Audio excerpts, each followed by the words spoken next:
G'day everyone and welcome back to another episode. Today I wanted to just quickly run through why I sold the Navara, and if you didn't know, then yes, I did sell the Navara. So I quickly wanted to run through that and do like a bit of a question and answer, even though nobody sent me any questions. I just wanted to like answer a couple questions that I see in the comments sometimes. If you don't know that I had a Navara, I basically started this YouTube channel with an MP300. And it was an awesome car, don't get me wrong, but we did recently sell it, and I just wanted to run through, clear everything up with that. At the moment we're out just at some local tracks. Obviously there's Cole in the background, look at him, looks mint. Anyway, so we're going to drive some tracks just to keep this video a little bit interesting, and Ryan and Patrick are here, so we're going to go down, have a look at the tracks, do some wheeling, and then we'll have a chat.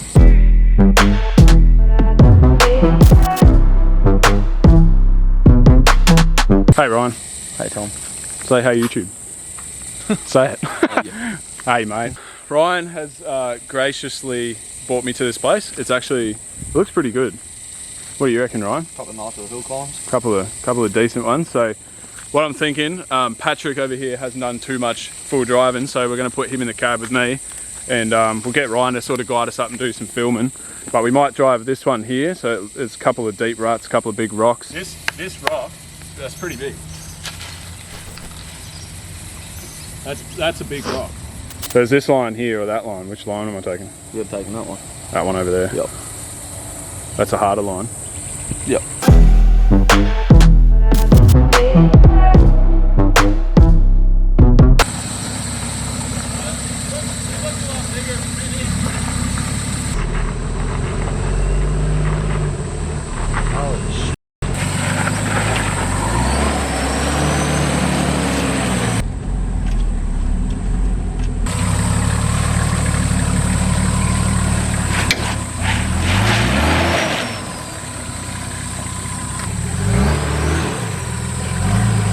That's better. Now come in hard, that's it.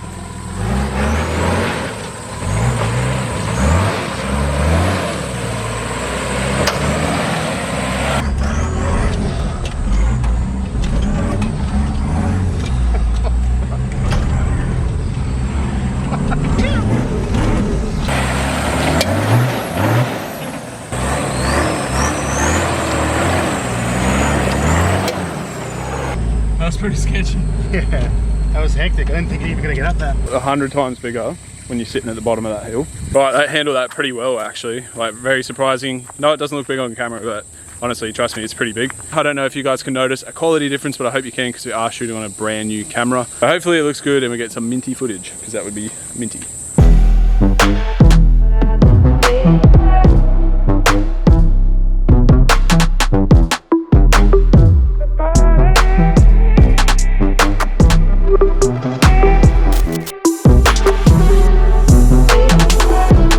Letdown of the Isuzu D-Max is its open diff centre in the rear.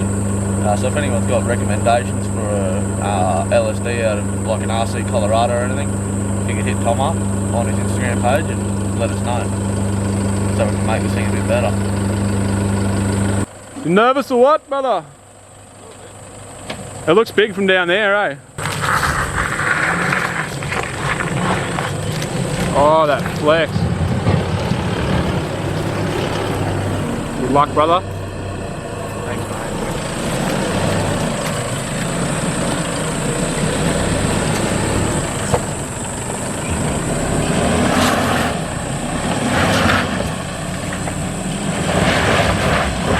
Just go back a little bit and just bump from there. It'll be safer to bump it. Just go a little bit of stick. Yeah.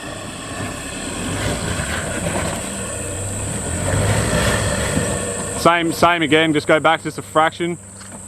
Yep, from just to there, and just right hand down a bit. Right hand. That's how I bend a tyre on.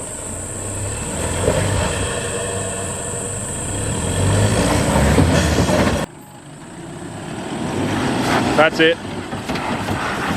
That's it, beauty. Woo!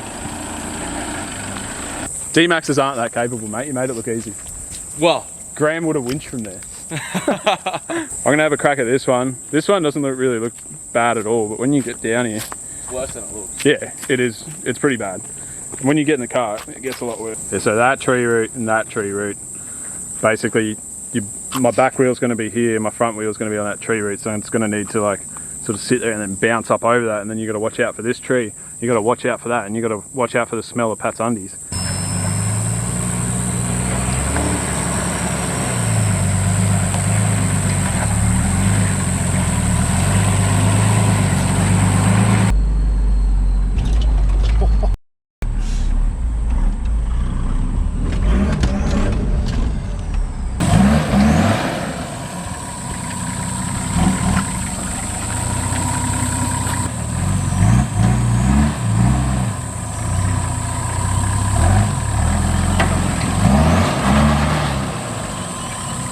The only way I've ever seen someone get up this track is that line.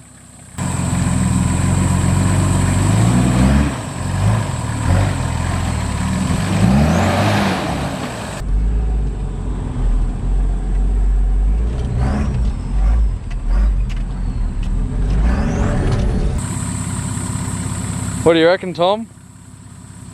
Well, I'll tell you what, it doesn't feel bloody good from in there. It just like, I can even see my fender ends up here, like the flare. So I need it to rock this way. See, that right and that right's the same length as the car. Yep. And then this right and that right's the same length as the car. You just told me that they got a stock Ranger up there. Really? It's time to actually try it.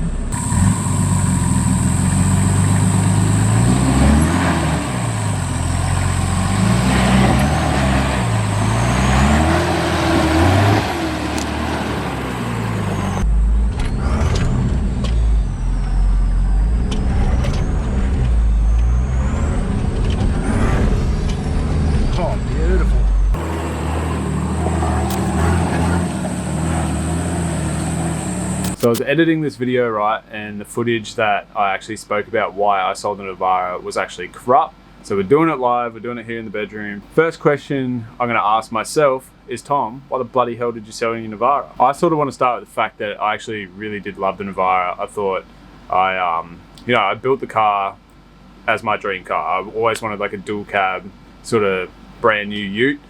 You see them getting around on the highway, 6 inches of lift, and you sort of jaw drops as they drive past. I fanboyed it a little bit, and then I ended up buying one. My mum did have one first, and then when I drove it, I was like, I have to have one. Obviously, coil rear end and the rear locker really helped that decision. The reason I basically sold it is that I want to get a house. So where we currently are is in a unit. It's very small. I have to use the workshop if I want to work on my cars because we don't even have a garage here. We have the tiniest driveway. There's been crime on the street. We really want to get our own space. We want to get a shed where we can start building projects and doing more YouTube stuff.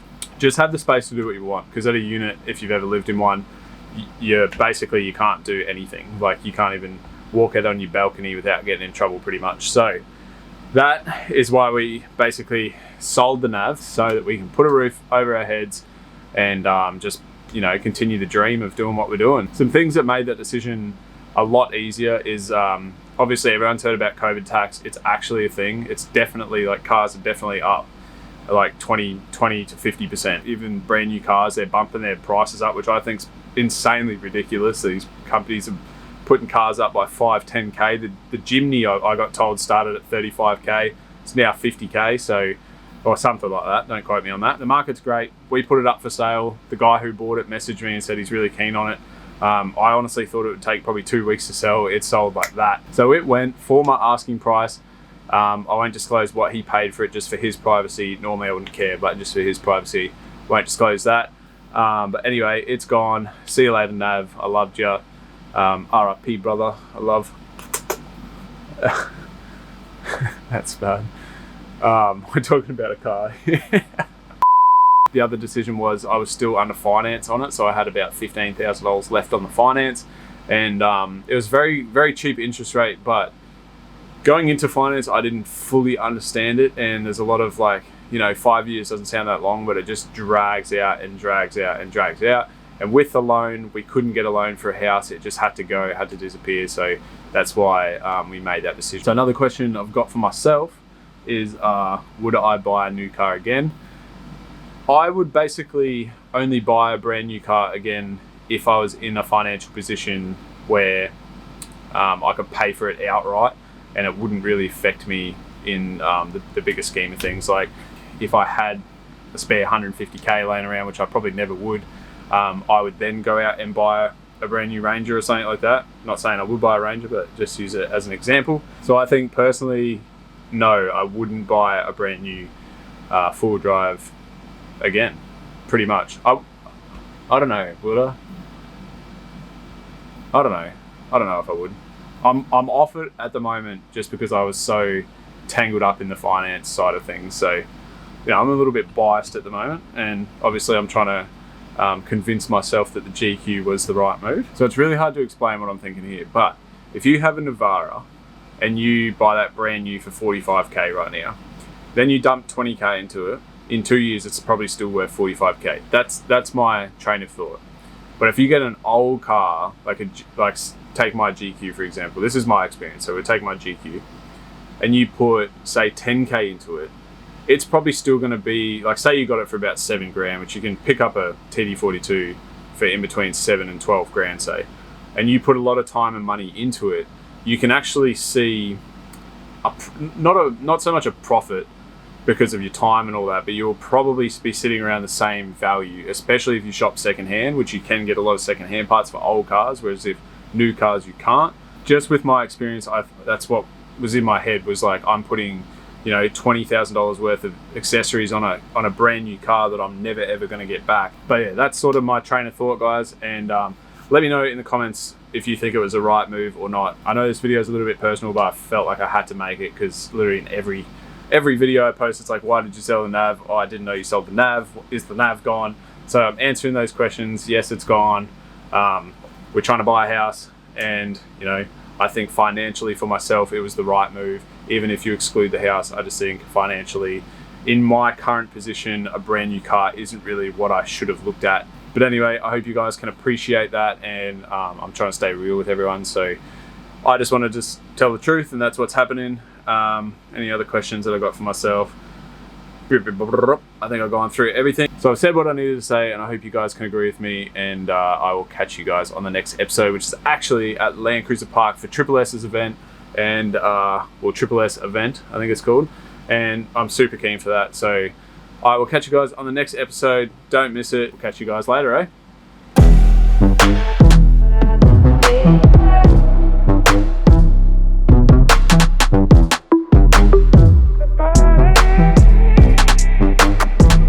Bye.